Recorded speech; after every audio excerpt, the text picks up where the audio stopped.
Ada masalah, ada laporan, ada siasatan, ada pendakwaan, ada jalur hukum melalui badan kehakiman yang bebas dan bukan bertindak cara gerombolan.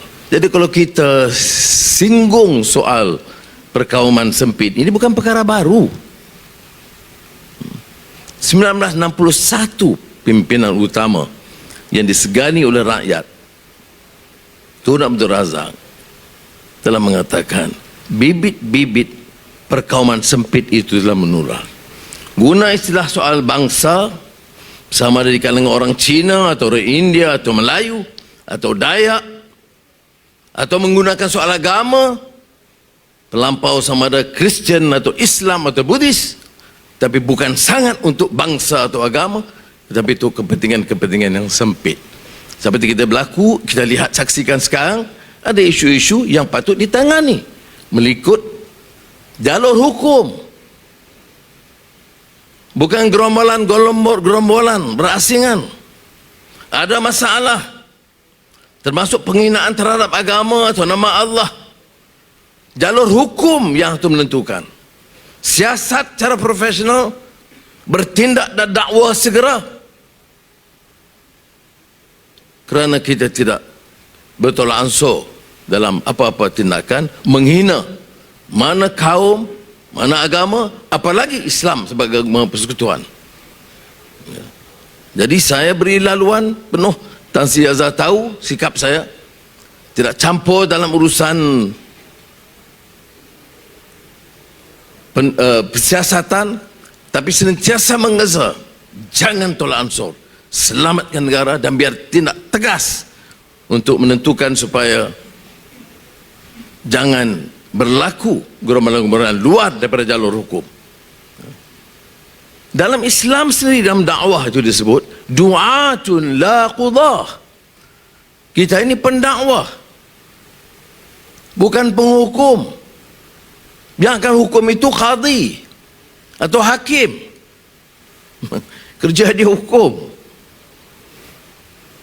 karena ikut jalur hukum dan kaedah undang-undang dan fakta yang dimaklum oleh yang arif hakim. Ya.